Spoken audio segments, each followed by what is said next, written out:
Good evening, everyone. Welcome. My name is Liz Manlin. I am the academic advisor for the online and professional programs. We are going to begin the webinar in just a few moments, just letting a few more people arrive. So hang tight.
Greetings, everyone. I'm Dr. Pellegrini, the Graduate Program Director for the Graduate and Professional Program at UMass Amherst. I'm really excited to be here tonight for our first career panel discussion, which we're going to be hosting with the Office of Career Planning.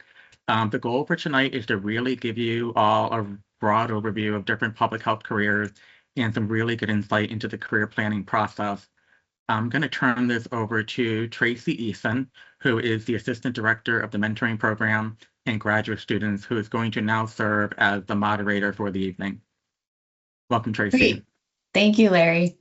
And thank you, everyone, for joining us this evening for our discussion on diverse career trajectories in public health practice. I want to offer a big thank you to the SPHHS Online Graduate and Professional Program for getting us all together tonight. Like Larry said, my name's Tracy Eason. I am the Assistant Director of the Mentoring Program and Graduate Students in the Office of Career Planning here in SPHHS, and I will be serving as your moderator tonight. So very happy to be here. A few housekeeping items. Liz Manlin will be supporting us on the technology side and will be monitoring the chat. So I'm going to ask Liz to put her contact information in the chat if you need any help or you're experiencing any technical difficulties tonight. And there it is, it's now in the chat. We do encourage your questions. So if you think of any questions that you want to ask, please put them in the chat as we go along. We will have dedicated time towards the end of our webinar for Q&A, but if you just want to put them in as we go so you don't forget, we will take a look at the questions a little bit later. So we have a wonderful pair of experts tonight who are going to share their public health career journey. So I want to introduce them. They will also share their perspectives on key moments in their career so far and how they adapted and evolved to this changing landscape that we're seeing in public health right now. Our first panelist is Dr. Meg Henning. She's worked in global public health for 20 years in such countries as Kenya, Botswana, Rwanda, and Ethiopia. Her work focuses on supporting strategic planning, building partnerships with a focus on maternal and child health, health system strengthening, localization, and project management. Our second panelist tonight is Dr. Michael Mascari. He's the Chief Data Officer at the Connecticut Department of Emergency Services and Public Protection. He has led large-scale data, analytics, and research initiatives across public health and public safety settings, including directing statewide data governance and artificial intelligence efforts. And previously, he served as an epidemiologist for the city of Hartford.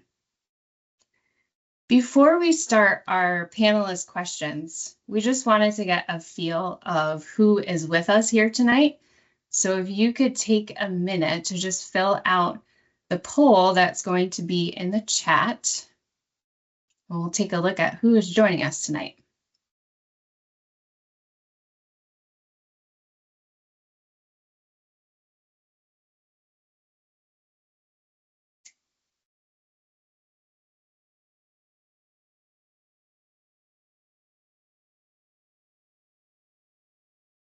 All right, so I'm seeing our results here. We have a lot of current UMass students, which is great. Thank you so much for joining us. I think this is going to be really helpful as you consider your options for your career journey. We have some prospective students with us tonight, so welcome. This is a great introduction to some of the staff and the kind of support that you would get if you decide to join our program here. We have faculty and staff as well, so thank you for supporting us tonight. And then we have some friends of the School of Public Health and Health Sciences as well. So we definitely appreciate your support. Great, thank you for answering that. Okay, so let's get started on our questions. Meg, I'd like to ask you the first question. Since the start of your career, you have worked in many countries doing system strengthening work. Can you tell us how you got started in global public health, and how did you choose which jobs were a good fit for you? Thank you, Tracy, and thank you for having me tonight. It's really honored, to be with all of you and happy to share a little bit about my story.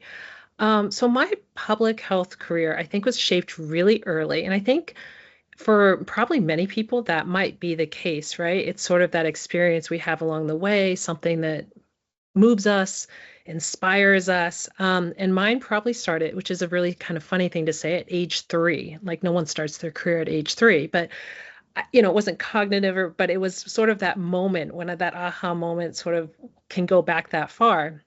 My dad was in public health and he accepted a job in Bangladesh with CARE. So my whole family moved to Bangladesh.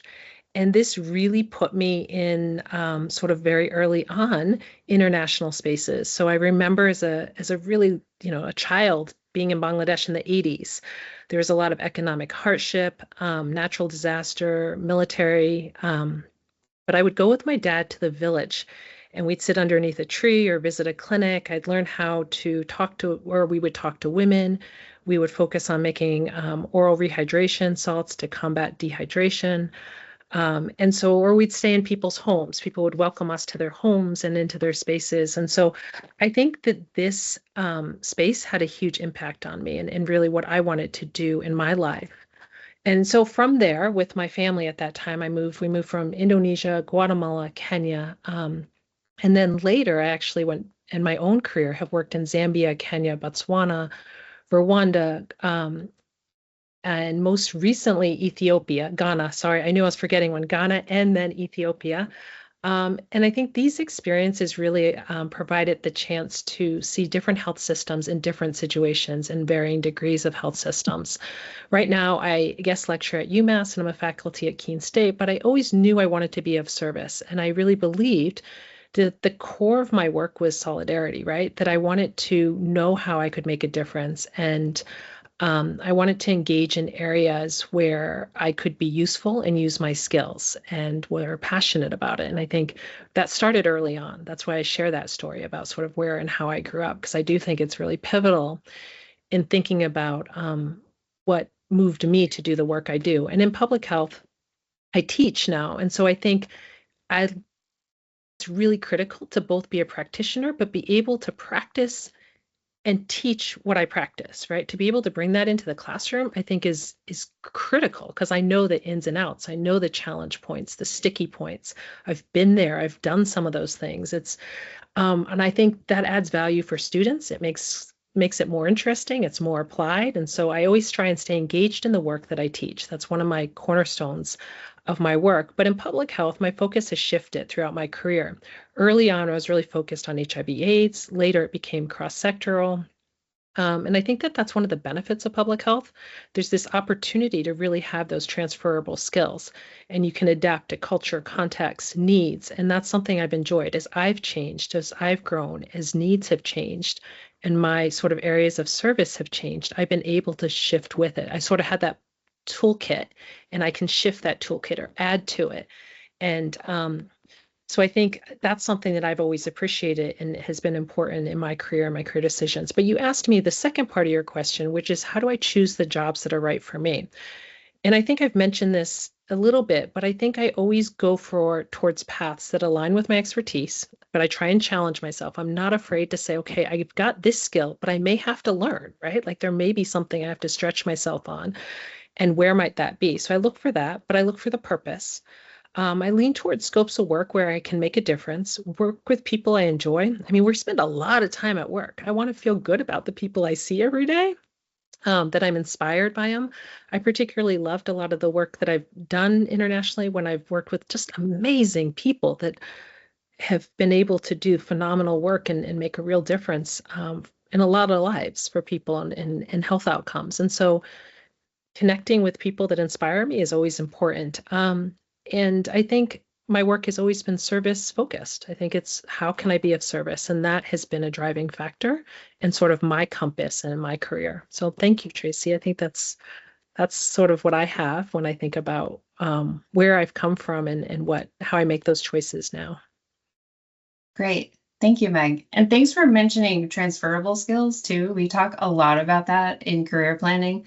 And I think even, yeah, and especially now as public health professionals might be pivoting a little bit. And I think those skills that you can transfer from position to position are really important. So thank you for that and for your perspective.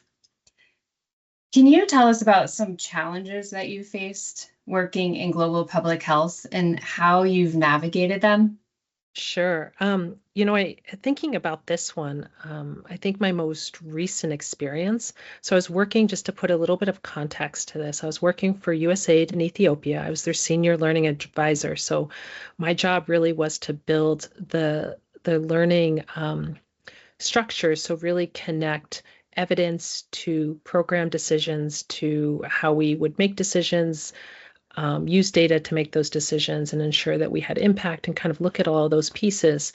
And at that time, the USAID Ethiopia was the largest recipient of U.S. foreign aid assistance before the funding was cut in early 2025. And so with that, I think I kind of hit that dark moment, right? Like a lot of shifts. And for people I knew, for myself, and I was actually back in the States, and I was supposed to be starting a job with USAID again in DC. So I was really excited to be kind of going on this, continuing my path, doing work I was passionate about. And I think when this happened, I was heartbroken, angry. I was angry sort of about how things happened, but also for people that had lost their jobs, partners that had lost their jobs, but also recipients of aid, right? Like a lot of people's lives changed. And I was really proud of the work that had happened. So there's a lot going on. I hope it's not the end of the story. I hope things shift and change as the world continues. But I think when these things happen, my response is actually pretty simple. I think I recognize the need to shift, right? First, identify those emotions, and try not to get stuck. Stay engaged, right? That need. I went back to, I think what started me on my career was how can I offer my skills? Where can I be useful still? What does that look like now? And really, my work has been focused on local at this time.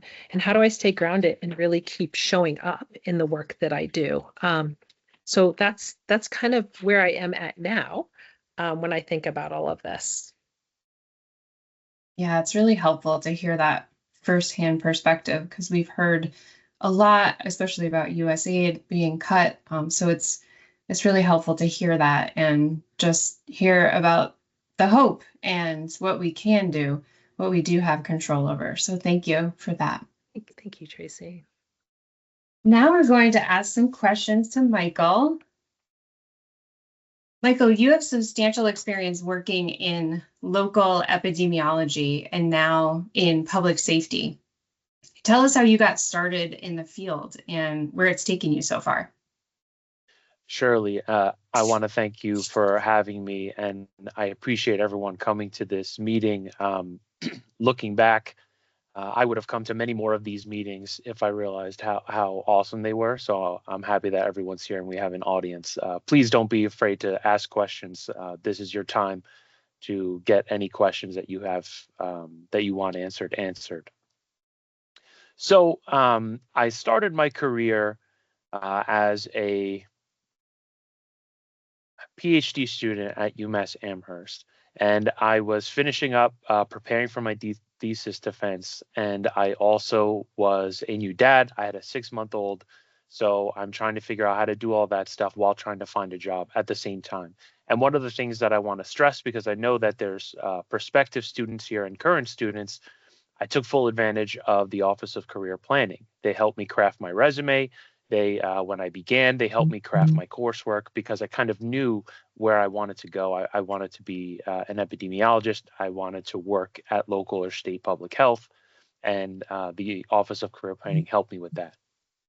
So as I was finishing, I said, okay, it's time to look for some jobs, and I found a great opportunity at the capital city of Connecticut, Hartford. The Hartford Health and Human Services Department wanted an epidemiologist with a strong academic career and an ability to work with the community as well as make best use of their data. This is something that I felt very prepared for. So I want to stress something that I was scared but prepared. That's something that I think that prospective students should realize, that that feeling of scaredness is a good thing. It means you're doing something. And that was like a common theme I had going through my academic and professional career: being scared but prepared. So when I applied, I got the job because of all the skills that I earned through my academic career, and I began work as a local epidemiologist. And I began engaging the community, initially trying to spread awareness of just what the local health department had to offer to the people of Hartford. I did some outbreak investigations for infectious diseases and foodborne illnesses, a lot of the stuff that you learn along the way with your career, your academic career. Then I began helping with some grants. People, they're like, Mike, have you wrote grants? I said, yes, I've helped co-author some. I've helped do some things. I have some experience writing grants. And that led me eventually to help co-author and be the principal investigator for a multi-million-dollar Hartford. It was the Hartford Overdose Prevention Grant, Overdose Data to Action Grant. And that opened my eyes to all of the different possibilities and of career opportunities that I had because of my degree, and also the amount of people that actually work in the field of public health. A lot of times when you think of public health, you think of a few groups of people. But in that grant, we had law offices, we had police departments, state, local, and federal government, hospitals, private and otherwise, and also just community organizations. They all had data people. They all had public health professionals. And I was thinking to myself, wow, when I was looking for jobs, I typed in the word epidemiologist and hoped that I could find one. And I think that was the beginning of a realization for me that there's a lot of career paths for public health and epidemiology beyond just searching some keywords. So that grant was very successful. We worked together to develop a lot of different reporting mechanisms and identifying spikes in overdoses and tackling them as a unit rather than just individual different organizations. From there, I started to create a lot of different data reports. The mayor of Hartford was receiving letters from me about what was going on regarding different infectious disease that was popping up. And eventually that caught the eye of state agencies because they were really enjoying the different research and academic style papers that were coming out of our local health department. And that introduced me to an opportunity from the Department of Emergency Services and Public Protection, or DESP, in Connecticut. And although it doesn't sound like there's public health there, emergency services and public protection is something that's very public health focused. And I fit in very well there. My interview went well because they wanted someone who wanted to improve health and have strong data management and data analysis skills.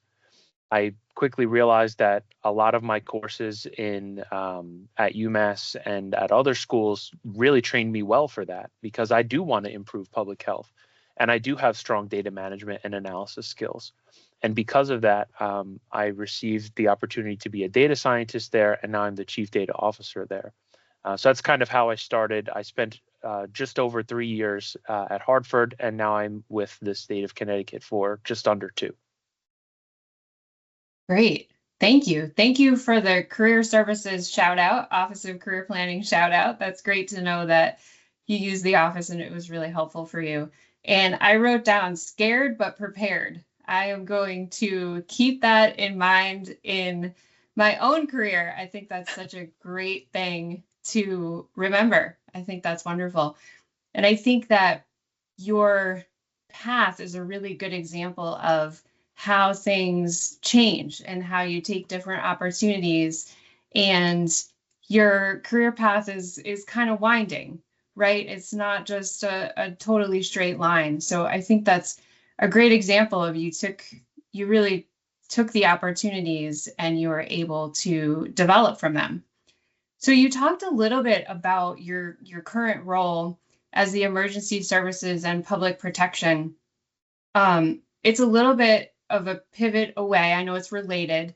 Can you tell us a little bit more about that transition and then how that public health background supports the work that you're doing now?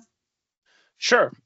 So you would think that the Department of Emergency Services and Public Protection, or other agencies besides a public health department, wouldn't be as focused on public health. But that's something that I definitely found out was a wrong mentality. I learned that after all the partnerships that I had and connections I've made throughout working in Hartford. I was welcomed at the Department of Emergency Services and Public Protection with open arms after I mentioned that data sets with incomplete, missing data, bad data, it's hard to work with them. That's standard business as an epidemiologist a lot of times, and I know how to handle them. So that was something that I felt very prepared for, and I think that's a really good skill in general to have moving forward with any type of field where data is involved. One thing that I love is that I'm still working on projects with many of the same groups, many of the same people. For example, one of the things that I work on in emergency services and public protection is overdoses. I helped co-write a grant for overdoses. It was a big deal in Hartford, and I get to continue doing that in the career I currently have.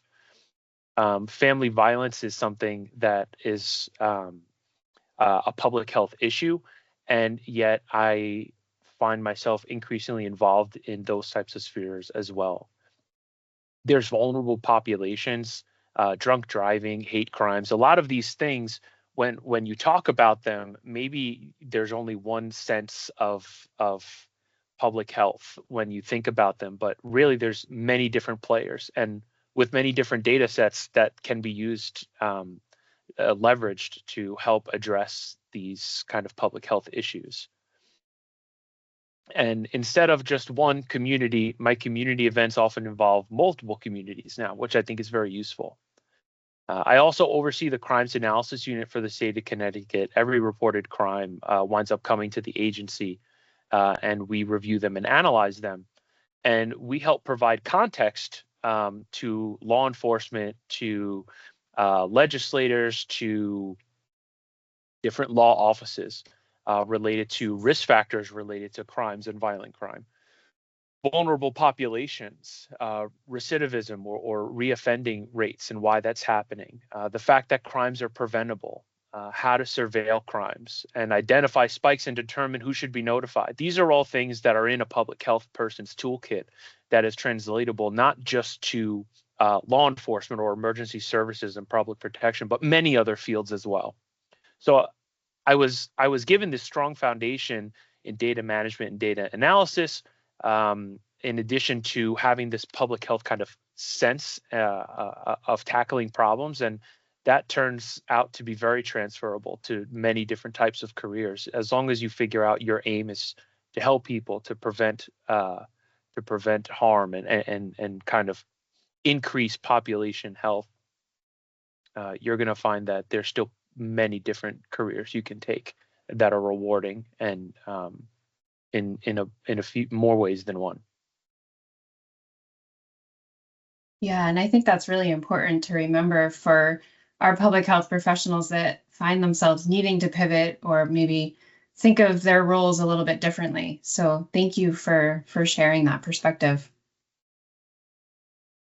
Let me now ask both Meg and Michael, how do you think global public health and local public health will change in the next 5 to 10 years? And then the second part is, what skills do you think will be most important for emerging leaders? And we can have Meg go first. Thank you.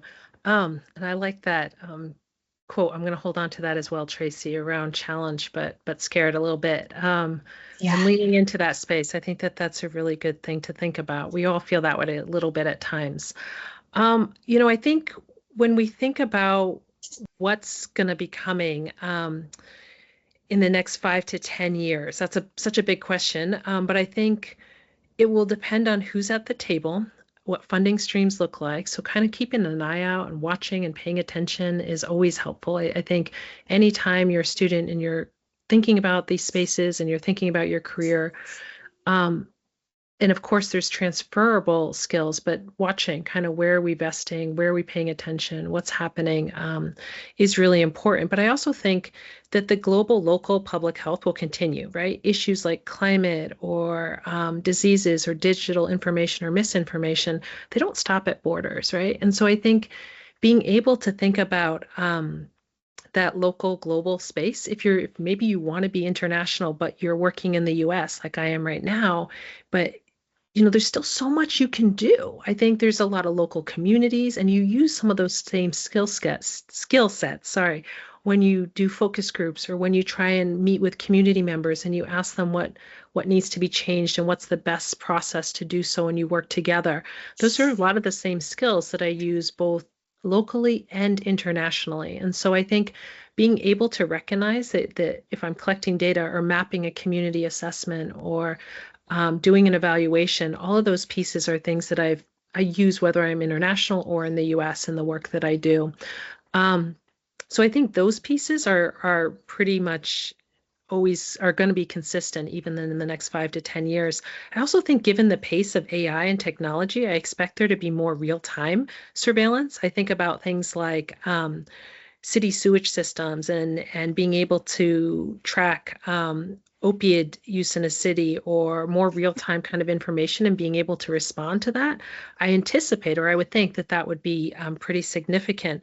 But I really want to kind of focus in now on your question related to some of the skills that are most important, because I do think there's a lot around those transferable skills, the skills that I learned early on, actually initially. So my career started, I had just finished my master's in New York City, and I was working in the Bronx with adolescents. And I was doing HIV training. It was a big study we were working on, and I still lean on some of those skills. I still lean on a lot of those research spaces that I learned and the people that I met, and hold on to those contacts, right? I think a lot of those people, you'll come back and you'll find those mentors. Really important when you think about those skills and this process and the work that you are doing now, but want to do in the future as well. So when we think about going forward, I think one of the pieces that I do think is going to be really important is being able to take that data and tell a story. We need to make it make sense for people so that the people can use it and absorb it and understand it.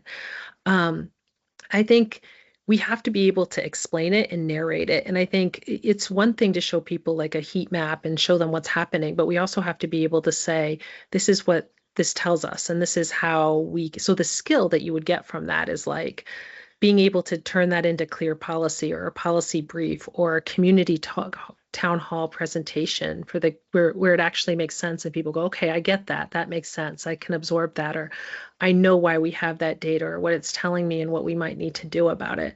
So I think being able to make those sort of translation and tell that narrative and that story around data is always going to be really important. And being able to take that clear insight. And I am a systems thinker. I think a lot about systems and how things work. And I think there's those tensions that sometimes happen when we think about working with different stakeholders, particularly when we think about like conflicting goals or where we need to be focusing resources or health improvements. So I think being able to actually work with people who have different thoughts or different agendas is a skill. And that's going to work wherever you are, right? Like if you're in health or you all of a sudden decide that you want to manage a hospital, you're going to have to use those same skills in that space as well. So I think that's pretty consistent as well. The other piece that I was thinking a lot about was adaptive leadership and resilience, right? I think when we're working with people, it can be hard. The work can be hard. You're looking at some tough topics. So I think being able to and things are happening really fast, right? Like you look at AI and things, and the world's kind of feels sometimes like it's going fast. So I think being able to be an adaptive leader and understand that skill set and be able to use it as that in that management space, being able to, for example, not just help rebuild a clinic after a hurricane, but understand why that clinic may have been in a neighborhood or had a vulnerable population. So you're not just rebuilding, but you're actually assessing and making change is really critical. But because of the nature of the work sometimes, or the sort of different skills that you're constantly pulling on from your toolkit, I think being able to also have that emotional intelligence to work with people and really pull on resilience and really recognize and hold steady the mental health and um, of your workforce, be able to kind of say, okay, we can keep doing this and we're in it together, and kind of build that resilience and use some of those tools to bolster resilience can be really important, because I think the work is like a lot of jobs are hard, but you're dealing with people's health, their well-being, families, community. So wanting to hold on to that and keep people feeling good is important, I think, in this work. And we do, when we do work and we are successful in making a difference and getting resources or helping with a vaccination campaign or an education campaign, it's a good thing, but making sure everyone still can kind of hold on to that is important too, I think. And that is transferable as well. So I think we're talking a lot about that, those transferable skills, but to me, that can take you anywhere. I mean, you need to be able to be resilient and adaptive, whether you are in public health or you're in epidemiology or you're a nurse. It's going to kind of hold on and be a constant in all of those different spaces in my mind.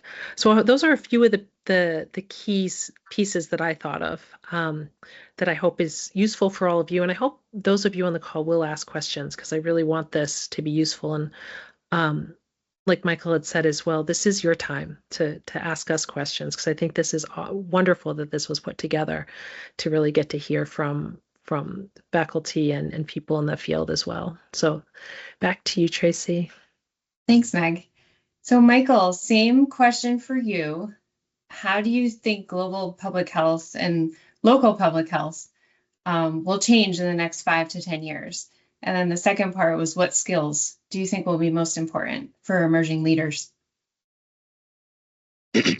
Sure. I think those two questions kind of go hand in hand. So one of the things that I'm noticing is that increasingly there's just becoming more and more of an emphasis to have a strong foundation in data management and data analysis. So one thing that I've heard for the past 10 years is this cliche of kind of breaking down silos. But right now, that's a bit of a movement. In all honesty, you have organizations attempting to use their data to tackle health problems, and these data systems were never designed with collaboration in mind. People just didn't share data as much as they do now. Part of that is because people are realizing not only do you get your better data for your agency, but you also have a better chance at actually tackling a problem and solving a public health issue when you share data. So if you're trying to be an emerging leader in public health, I think it's a very good idea to have a strong foundation in data management and data analysis. Also, to realize that if you're trying to lead, eventually you're going to have to try to do things outside of your comfort zone, much like Meg was saying. So try to get as many skills as you can get and practice in your academic career before you have to put on your resume that you don't have them. Like one good example is I've helped write grants before, but I wasn't really strong on how to build a budget for a grant. I didn't know what all of that entails. That's something that I think is very useful if you're trying to be an emerging leader, and knowing how to do that type of stuff is probably invaluable for many different career paths. But I think that's a really a great skill to be able to have, in addition to all of the traditional public health skills that you could have. I'm currently learning legislative processes and how policy is made. That's something that I think is very valuable to have, because at some point you're going to be thrown in there and you're going to learn all of these terms perhaps that you've never heard before. Being able to talk that type of language is very useful. And finally, just in general, don't rely on getting the perfect job right now, right out of school. Just get your foot in the door with something you can enjoy and something that has skills that's going to lead you to a further career. I highly doubt anyone that has a prestigious career started off with that prestigious career. And um, don't let that idea of what a perfect job for you is get in the way with getting more skills and a little bit of like money along the way. So don't rely on getting the perfect job right away. You'll still have plenty of fun figuring out where you're going along the journey. Yeah, it's like, what's that next step for you? What's the first step after you get your degree? What's the next thing? It doesn't have to be the final job, right? And it probably won't be that you ever have. So I think that's really important to keep in mind.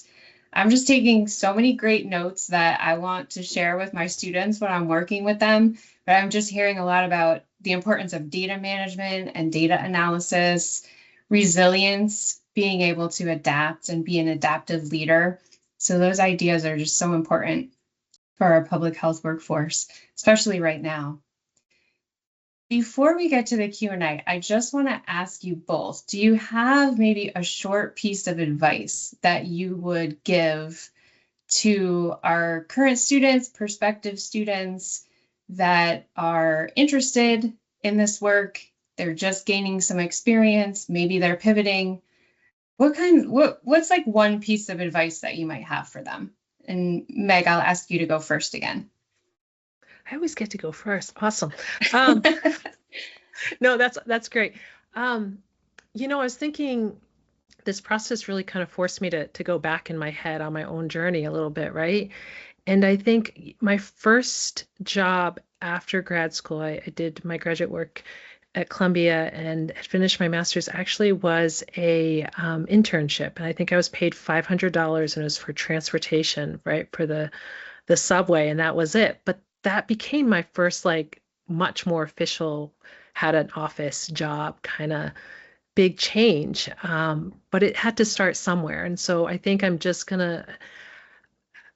I think not being afraid to jump in, right? Had I stopped and said, this is just an internship, I'm not going to make any money, it's not going to work, I think I wouldn't have done it. But I cared about the topic. I was excited to work with the team. I was inspired by it. Not so great that I had to like have a job on top of a job. That's a little bit exhausting. And I think things have changed. I do think there's more aptitude to pay young professionals for internships. So I think that has shifted a little bit on the playing field. But I think leaning in and saying, yeah, I may not know how to do this, but I'm going to give it a try and I'm going to show up, and I do have skills, right? All of you are in school or going to be in school. You have skills, you have energy, you know how to ask questions. There's all of those pieces that you get to bring to the table. And just putting one foot in front of the other every day. And finding the only piece, though, I would recommend too that I can share, just the one foot in front of the other and not sort of knowing that you might move with a little bit of fear and all of that, is find good mentors, whether they're teachers or people to process. And that may not always be who you think, right? I think one of my best mentors um, is still a teacher that I had in high school. And it's not necessarily that they know my career, but they know me and they know when to say lean in or lean out. And they kind of are a good sounding board for the work that I love to do. So it doesn't necessarily, but there are exceptionally amazing public health folks out there that are very willing to connect, very willing to set up an informational interview and just have that chance to just say, hey, I don't want a job, but I want to pick your brain. I want to understand how you, a little bit more about how you got to where you are. What were your skills? Do you know someone I could talk to, right? Because someone may know someone else. So it may not be that you have that informational interview or that discussion. You have a coffee chat with them, right? Or grab tea or whatever it is. And just talk about what you are interested in and see what they have to say. So it's not, again, looking for a job, it's looking for that connection. And I think those are really helpful too. And I've used those at various times in my own life just to think about whether it was career or actually research, just kind of brainstorming things that I might be interested in and wanting to hear if that might be a connection with somebody else. So those are my two sort of big takeaways that I hope are useful to offer all of you. Yeah, great. Thanks for mentioning informational interviews too. I love those. They're so helpful. Like you said, it's not about the job, it's about finding out more about that organization or that position. So thank you for that. So Michael, same question or same kind of ask. Do you have just like one piece of advice for our students? Yeah. So one piece of advice I think could be very useful is when I first started as an epidemiologist, and even when I started this job, both times I thought to myself, there's no way I'm going to be good at this right away. The experts at the table are going to blow me away, and I'm kind of just not going to do anything. And then every time when I get at the table and we're discussing and we're deliberating, we're figuring out what's best. Every time I find myself thinking, no offense to anyone, but these are the experts. I could play ball with them. So I'm thinking, and I'm saying, like, don't devalue what you know and what your opinions are, because you're going to find out that the education that you get, particularly if you're getting a degree somewhere, and you're getting it at UMass Amherst, you're gonna know that you're prepared, and don't be scared to actually say your opinion and say what you're feeling when you're in these types of arenas and environments, because you'll find out that you actually know a lot more than you think. So that was something that was a barrier for me that I quickly overcame, and I just started saying things, and then people were like, oh yeah, that makes a ton of sense, like we're going to go with that. And or even if it doesn't make a ton of sense, it's valued input to figure it out. So that would be my biggest piece of advice, is trust yourself and trust what you know. Yeah, that's great, because the organization, they hired you for a reason and they value your perspective. So don't be afraid to share that. That's great. Thank you. So now we're going to switch over to our Q&A. So we want to hear from you, our students and our faculty and staff, our friends who are on the call. Feel free to, you can put your questions in the chat and we'll be checking that.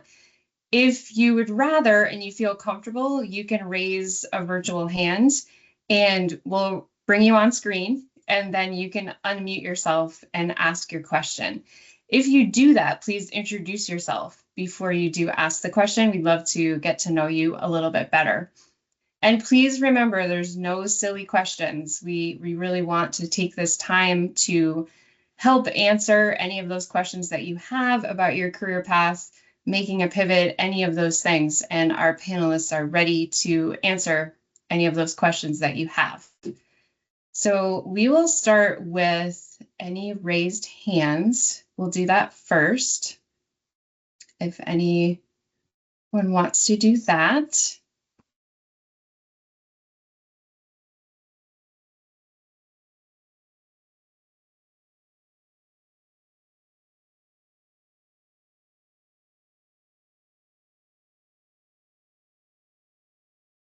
If we don't have the hands, if you're more comfortable, we can go to the chat. So we have a question from Cassidy. And then also when you're putting in the questions, if you have a specific question for either Meg or Michael, you can put that in there. Otherwise, we'll have them both answer the questions from their perspectives. The first question is, in searching for varied public health positions, what searches did you do online to find different jobs? And let's start with Michael this time. Sure. So that's an excellent question, and it's something that I found out that I was doing wrong when I was searching for jobs. So great thinking there. One of the things I initially did was I knew where I wanted to work, and it was somewhere in the Northeast. So I had looked for keyword jobs on LinkedIn and on Glassdoor, and I was looking for epidemiology, and I was looking for um, epidemiologist. And when you realize that there's like one of those or none of those per town, and maybe a few of them for the state, you realize that maybe this isn't the best way to do it. So I started looking for jobs that were I started looking for skills that I knew I had and then applied them. So, for example, researcher or data analyst, things like that. And what I wound up doing in that way is I found that a lot of different places beyond what I thought an epidemiologist would work for, there's jobs available. There's health insurance companies that hire epidemiologists. There's law offices that hire epidemiologists. There's plenty of hospitals that hire them too. And I wouldn't have found that if I just turned to epidemiologists, because they don't call them that. They call them other things like data analyst, infectious disease analyst, or other things, maternal and child health researcher. Um, so that was one thing I did. And for other jobs, I didn't use online to find them. What I did was I networked, and when I was working in a place, there was someone that worked for an agency, and they were talking to me, and they were kind of like, this would be a great opportunity. We'd love to have this here or at our company. And a lot of times you think you're just going to look for a job and you're going to look on Glassdoor or something and or go online. But really, after your first job, I've just been networking, and that's kind of also how it's been doing. And so that's another way to do it too. So I hope that answers your question, at least partly. Yeah, Meg, do you have any thoughts to add there? What searches did you do online to find different jobs? I think searching online, I think Michael answered that really well. I don't think I would have done anything different. I think the networking is really important now because the engines have gotten kind of complicated. But I think also I'm kind of looking at that second question, so forgive me a little bit. I don't want to bear off, but I think going to those career fairs, introducing yourself, getting cards, talking to people, and even if it's not your first job that you're like, that's my dream job, sometimes it's hard to know. I definitely have had moments in my career where I've done a job and thought, this isn't going to be exactly what I thought, or I'm not sure. And then I get in it and I'm like, wow, this is really cool. I've learned a lot and it's stretching me, or, this is really something that I'm doing for right now. And it's giving me a chance to think about what else I might want to do. So both of those are good data points. I think taking information as data points in your career and then figuring out how you might want to shift from there is always helpful. But I think again, connecting and reaching out is always going to be helpful, and taking those moments, especially if you're about to graduate or you're in college, to do those internships and get experience, or just volunteer. Sometimes just volunteering at a place will connect you with people that you might not otherwise have been connected with, to start those conversations. And if it's not that person, they know someone else you should talk to. So, and they're happy to introduce you. Yeah, thank you, Meg. Yeah, so Olivia had asked, and Meg answered this with, the networking, career fairs. What did you do before graduation or your last year of college to prepare yourself for the workforce? Additionally, is there anything you wish you had done to prepare yourself for the workforce before you graduated? Michael, did you have any other thoughts about that question? Yeah, I think one thing that I did was I engaged the Office of Career Planning. That's if you're trying to plan your career, you have them at your disposal. And that was something that really helped me. So I started looking for jobs not when I completed my degree, but during the last year. So one of the things I was nervous about is I was going to put on my resume that I had a degree, and really I was only like 2 months away from graduating. That was something that was scary to me, but it really made plenty of sense to just go ahead and put that on there and put the graduation date and move forward and start applying for jobs a little bit earlier. So those are two things that I did that really helped me get a career. So I think I graduated in May, and my first starting day was June 15th, and that's because I was looking for jobs way before I graduated. Michael, you are like our best cheerleader. I love it. Thank you for thank you for all of the shout outs. It's great. I'm really glad that it helped you. So the question about like the academic university without walls, I'll encourage you. Oh yeah, okay. You can email Lori, and she gives her email there, and then she can connect you with her colleagues in University Without Walls, and you can learn more about that program. Okay, our next question is about our student pursuing an MS in epidemiology. They enjoyed hearing Michael discuss overdose data, as that is something that they're particularly interested in. After talking to many people about my interest in substance use and rehabilitation, I got varied responses that made me worry whether epidemiology was the right path, or whether I should pursue something like community health. Do you believe there is room in epidemiology for such a niche interest? Yeah, that's a good question. You may get different opinions the more that you ask about certain positions. Yes, so great question, because you always wonder, you specialize in something and then you're wondering if that specialty is there, can I get a job doing it, right? So one of the things that you're going to realize if you follow a path of researching overdose data is there's going to be emphasis on areas where overdoses are more prevalent than others.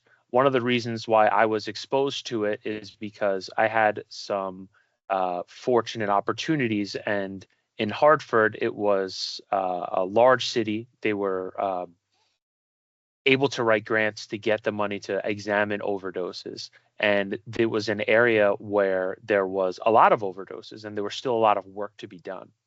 So to answer your question, I think definitely there's room in epidemiology for such a niche interest.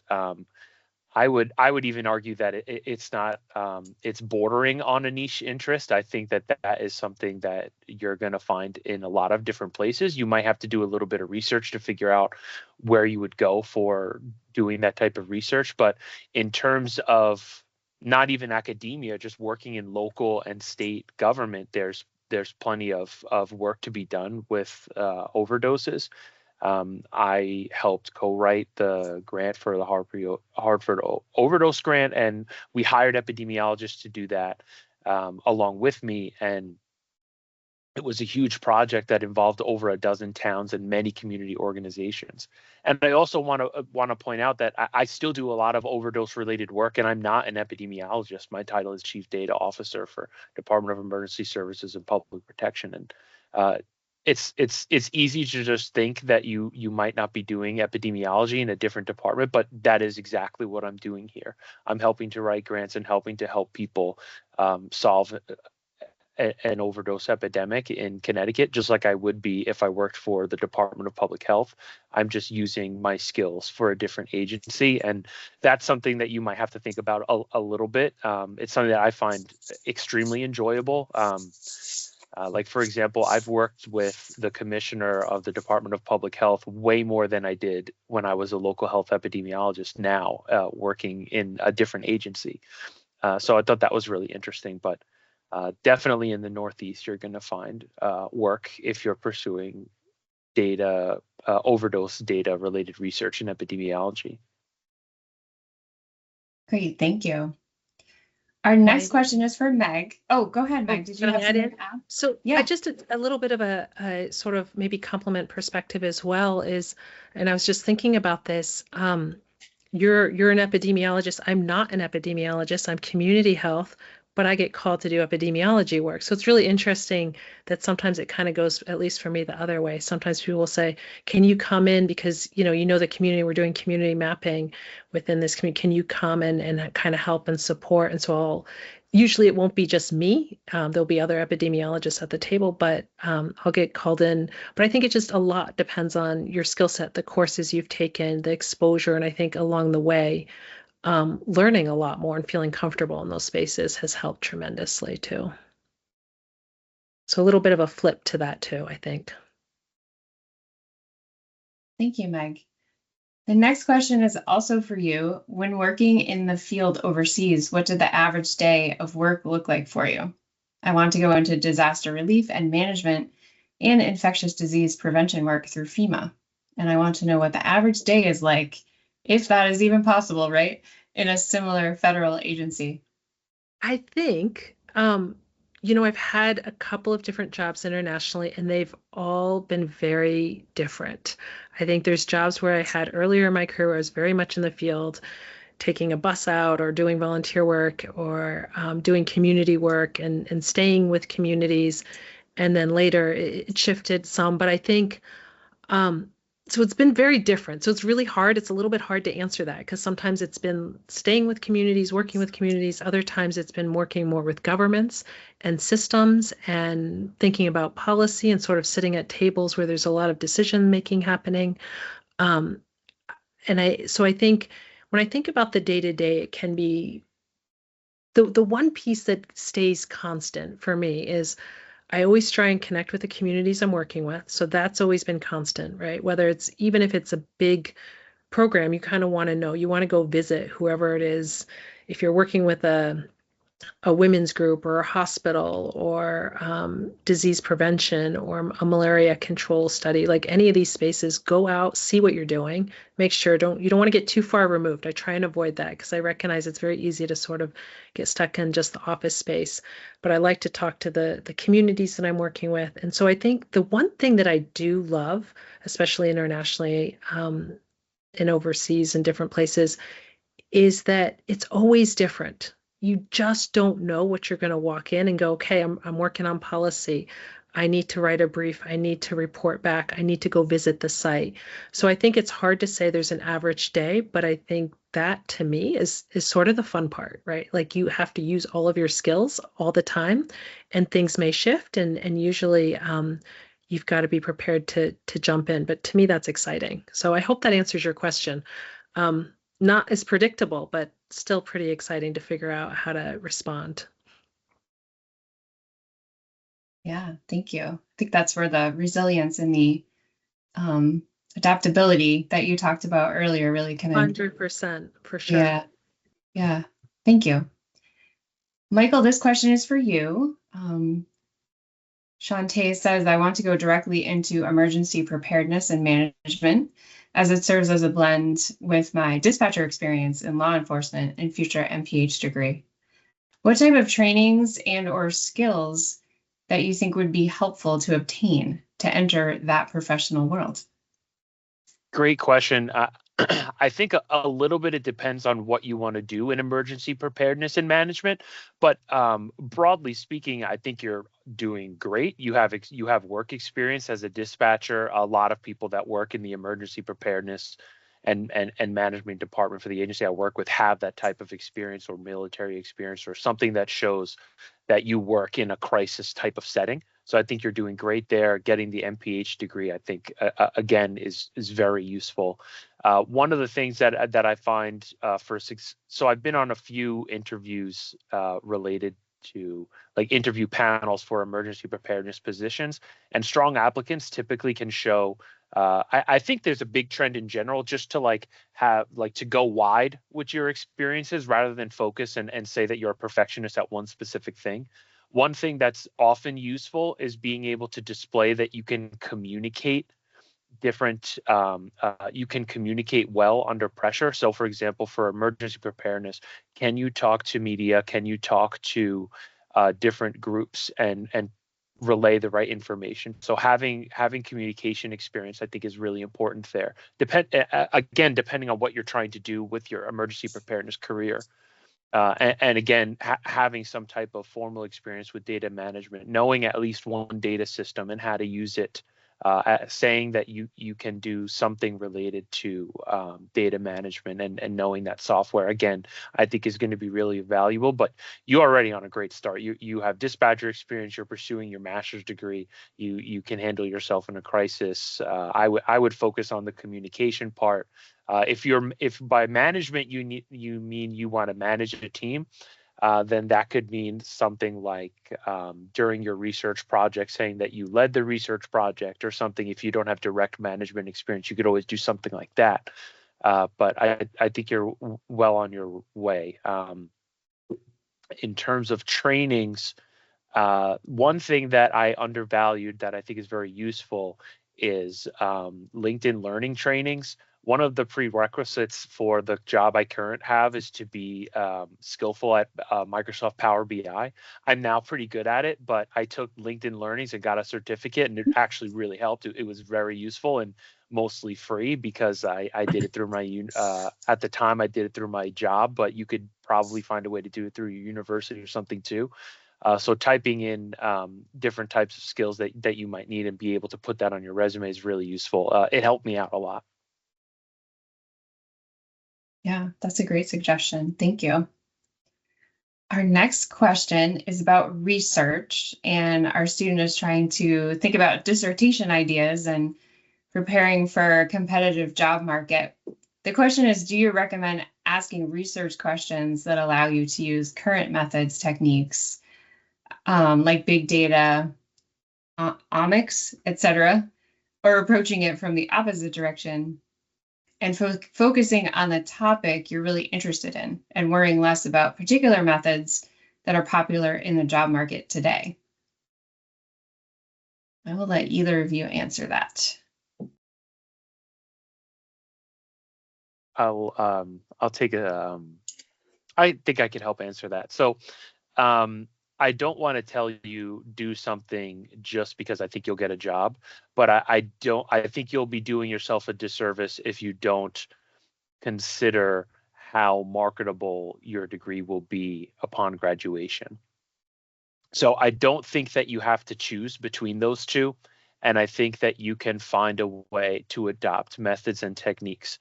Particularly, you mentioned big data, and I think that many different organizations are going to be looking at that as an attractive or competitive advantage when you apply for jobs. Being able to handle multiple data sets and use them to make a decision, I think, is going to be useful and make you a very marketable applicant for many different types of jobs. That being said, I don't think that there's that limits you to also not have the topic that you're looking for. I think at the end of the day, it depends on what you're actually trying to do with your degree. If you're very nervous about getting a job, focus more on the methods, and sacrifice a little bit. But I don't think you have to, knowing the work that happens at UMass Amherst with reproductive epidemiology. I think you can find a way to get both of those things and be competitive and do what you want. But I wouldn't just throw out the having methods and techniques that are popular on the job market today, because like we've been saying in this panel, is that you might not get your dream job right away, and it's very useful to be marketable in the meantime. So I would definitely place at least a little bit of emphasis on having what's popular in the job market on your resume. Anything to add, Meg? I would also say, I think the dissertation is you're still very much in that learning phase, right? Like you're still learning how to do some of these things. And I think it's important to pay attention, I would agree, to what's on the job market, but also think about two things that I would suggest is think about how much you're actually kind of going to be able to dig into some of that big data, who you're working with as your advisor, being able to work closely, being able to think about what it is you want to do is important as well. I think if you were doing your PhD and then maybe you want to teach versus if you want to do something else, it might change things a little bit. So thinking about where it might be that you want to go or what it is, and also what data sets you're working with is one of the pieces that I might think about as well in all of this, and just kind of weigh those different options. But it's and always keeping an eye out for. I agree with that. Sort of what are those skills that you're learning, and recognize you're still learning, right? Like I think that that's part of this whole process, and that's why you're going through it, is to make sure you're learning those skills that you can share later and that you're going to be using later. So depending on what you want to do, I think either way, a complement of both is really nice if you can get that. I'd like to add one more thing too, because Meg maybe reminded me of something when I was completing my dissertation. One of the things, and this was before the time when everyone used the word AI very often. So one of the things I had to do was I had multiple exposures, and one of the ways I was tackling that, the problems with having so many exposures, is I used a machine learning algorithm, right? And that was it was an important part of my thesis, but it wasn't like the thing I was going to school for. It was like the means to the end that I had to do. Little did I know that that was so attractive in the next 4 years, and I didn't necessarily even realize it. And I'm on the state of Connecticut's AI board, and I help make those decisions because I had that experience. So I don't want you to think that you have to solely focus on that thing, but incorporating it into a sensitivity analysis or incorporating it into another part of your degree because you know that it's remarkable could also be useful, and it won't detract from your key interests. Great, thank you. Our next question is from Delia. It says, I'm interested and currently involved in clinical and medical education for a large health organization. Are there public health jobs as any type of education in community healthcare? And I'll let either of you answer that.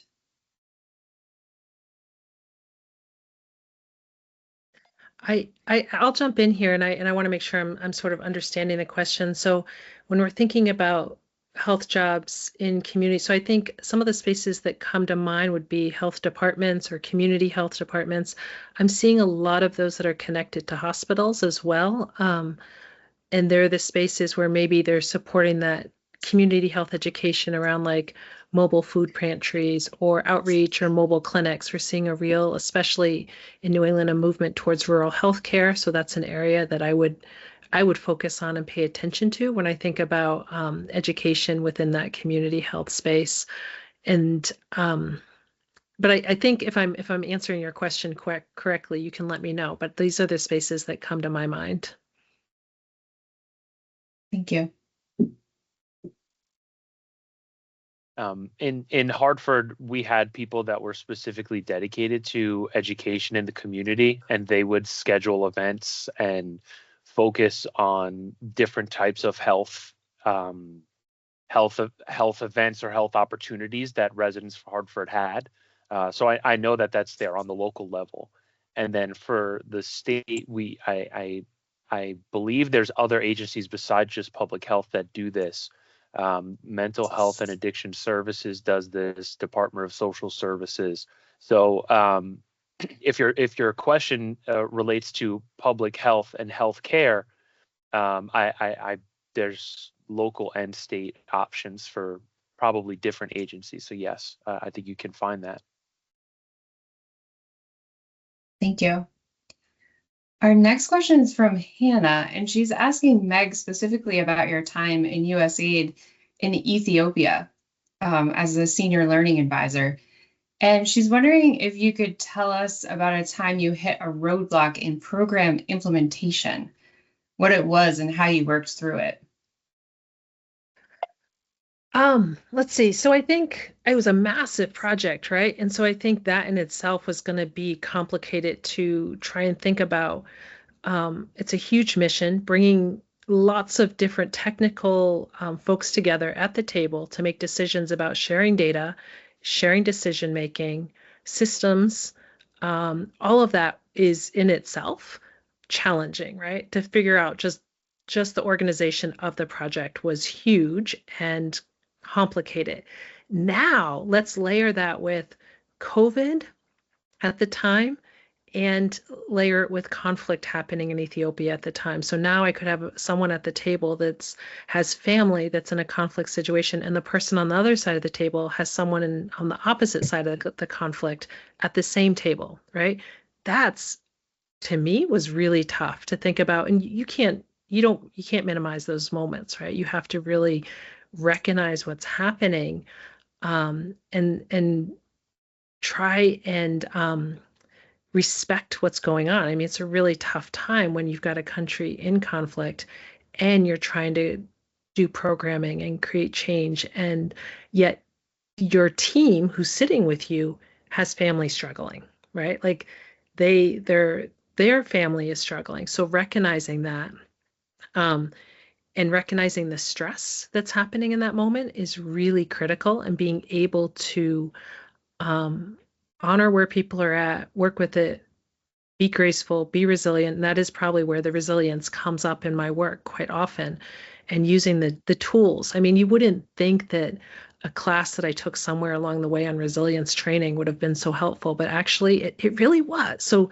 I think that's another piece that I think about. Don't be afraid if there's things that interest you. And I wasn't sure that that would come up. Had you told me when I was an undergrad that that would have been useful, I probably would have said, okay, that's great. Thanks. Right. But it really has been useful in how conflict skills, learning how to have those conversations, recognizing who's at the table, and that the situation might be stressful for people. So that I would say was a roadblock. And during that time, we were evacuated. So now I'm doing a project and I'm packing my bag and taking my family out of the country, right? Like that can make for a little bit of a stressful situation. I don't think all international experiences are like that, but given the question and what you're asking, um, I think making sure for that particular situation that I understood how to work online, that I understood that there may be connective issues or connectivity issues with my colleagues who are in country or in different countries, and really kind of those were times, to be honest, when I worked in the middle of the night. Got up really early. I was working at 3 a.m. or because that's what the work needed, but also I recognized that it was not going to be forever, right? That was at least that, I mean, in that moment, sometimes it feels like it is, but it wasn't forever. It was relatively short in the scheme of things. But I think so. There was a couple layers to answer that question. There was the layers that the project in itself was complicated, and the context and the time was complicated. And so taking it step by step, using what I knew, what was in my toolkit, not minimizing it, not telling people they had to like sit at the same table and work together if it was really going to be hard. I was gonna, you have to honor where people are at too. So those are a couple of the things and how I worked through it, especially as a team lead when I have a whole team to work through, and try and get us from point A to point B.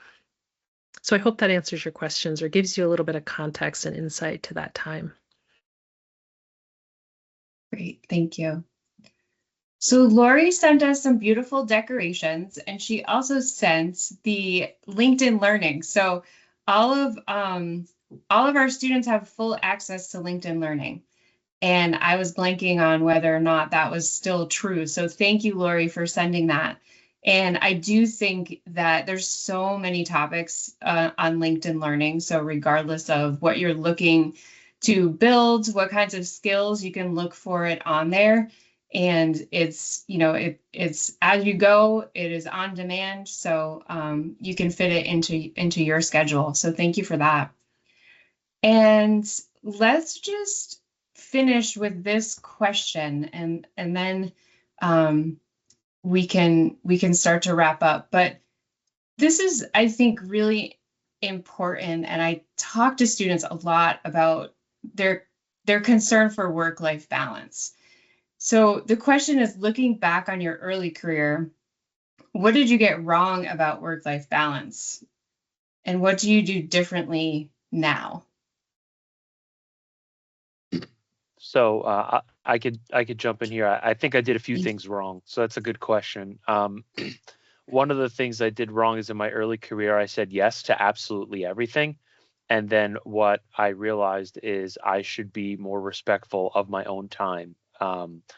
Every single thing was a yes. And then what I wound up doing is I wound up sacrificing the quality of my work because I just didn't I was afraid of what would happen if I said no. So I did too much. And I think that helped.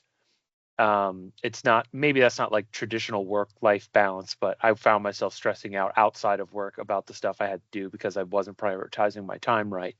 Another thing that's kind of minor is I didn't consider how far away jobs actually were.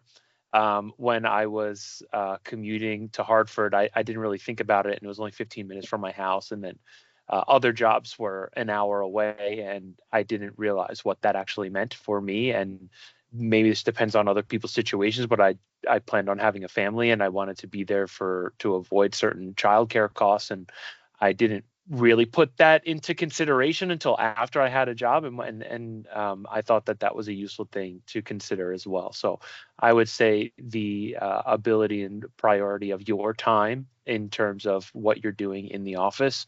And then also something that I made a mistake on was maybe commuting and how far that is and how much of that life you actually get taken away by doing that.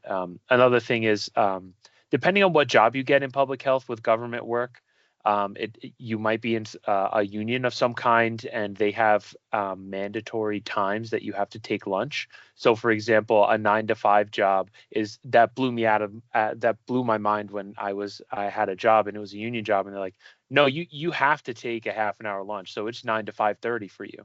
So I didn't really think about that, and depending on how your contract looks, that was another like work-life balance thing that I was planning on working from 9 to 5, but actually you had to take a half an hour lunch. So it could be useful to look into that type of stuff as well. Yeah, thank you. Meg, what are your thoughts? I think I've been better at it at times and not so good at it, to be very candid with you. There's moments when I'm like, I've got this, right? Like I'm running, I'm exercising, and I'm doing my work. And then other times where I've overworked and I think I love what I do. And that's like a blessing and a curse, right? Like you probably could get me to get up and go to work every day. I love teaching. I love the applied space. I mean, yes, I have to make a living, but I love what I do. And um, so sometimes I sort of let it consume all of me, and I want to see the students that I work with be successful. And so sometimes I think taking a pause. So I've gotten much better at saying, this one day, this is it. This is my day, or this is my time. This is what I'm going to do, and making sure I'm taking that time. The other piece for me around work-life balance actually is a little bit connected to work. I find I really do better at work, and I enjoy work when I'm working with people I really enjoy seeing every day. And I didn't really think about that very much. And I had, like Michael, I resonated with your comment about the government job because I didn't realize how many sort of parameters were in that space till I was in it myself. Like, what do you mean I have to go home now? What? Yeah. What is that? Right? Like, is that a thing? But it is there. And I kind of liked that. It helped me realign, to be very honest with you, because it was like, okay, I have to take lunch. Okay, I have to leave now. Like that kind of worked. Otherwise, I'll just keep working. I'll just keep going and going. Um, so I think knowing your parameters is really helpful. Taking care of yourself. I mean, you're doing a lot of care for other people, so taking care of yourself is really important in all of this. And it is for me. It's always been important to love what I do. That sense of purpose, probably thing is a consistent piece for me in holding on. But like I said, I think there's been times I've been really good at it, and other times I really haven't, honestly, and I could be better at it. Yeah, thank you. So thank you so much for all of your questions. I know there's a couple that we weren't able to get to, but we can ask Meg and Michael after the call if they don't mind sending out their information. You may be able to follow up with them after the call and reach out to them directly. But we'll chat with them about that, and we would be able to get that information out to you, continue the conversation. But we really appreciate your questions. I think they have been great, and hopefully this has been very helpful. And I want to thank Meg and Michael so much for being here tonight and answering these questions, sharing your insights and your perspectives. and just, your advice that you have for our students. And it's so helpful to hear directly from professionals who are working in the field. So we really appreciate it. We have heard so much about, public health it's really changing. It's always changing, especially right now. But it's here to stay. And you really talked a lot about professional growth and the advancement opportunities, which was really great to hear about. So I just want to do a quick plug for our services in the Office of Career Planning. So Michael talked about it, and I do appreciate that. And I hope that you will also choose to make an appointment, whether you're a job seeker, you're doing a career pivot, just anyone thinking about being proactive about their next career moves. I can help a lot with career goals. If you're drafting a resume and you want some feedback, cover letters, same thing. If you need some help getting started, or you have a draft that you'd like for me to look over, I can help prepare for upcoming interviews. We can talk about common interview questions, how to answer them, how to prepare, and then certainly discuss job search strategies as well. So you can schedule with me through Handshake. Handshake is our career platform that we use. And I believe Liz is going to put the link in the chat, which she just did. And so we use Handshake to make appointments with us, and it also houses all of our job and internship postings, not only in Amherst, but across the country. So you can be looking for jobs really anywhere in the US. And then any career-related events, both virtual and in person, you can find on Handshake. So please take a look at that. And if it would be helpful for you to make an appointment, that would be great. I look forward to meeting you and to working with you. So just let me know how I can support you in this process. Thank you. Yeah, Michael, Meg, Tracy, thank you for everything tonight. You did a great job sharing your experiences with our students. I also want to thank everyone in the audience for really great questions. And as Tracy mentioned, we can definitely continue the conversation to answer some questions we might not have gotten to tonight. I did notice there were some questions about our programs. I think Liz is also going to post in the chat box a link to the programs that we offer and also her contact information. So for those of you who are asking about our program, Liz will be a great point of contact about some of our program. And we intend to do this again in the future, similar types of programs like this. So Liz has put together a survey that's gonna be sent to you by email once we close the webinar tonight. We just want everyone to complete the survey because one thing it's going to ask you is like, what types of programming would you like to see as part of our program? So that's going to help us think about the next step, hopefully, for the next webinar that we offer. So with that, please complete the survey when we conclude the webinar. I want to thank everyone for being here tonight, and I hope we can see each other again online or maybe even in person sometime soon. So have a good night, everybody, and thank you for being here. And I'm just going to post one quick poll question before we leave. If you can stay for just one more moment, that would be great. And then we'll end the webinar for the night.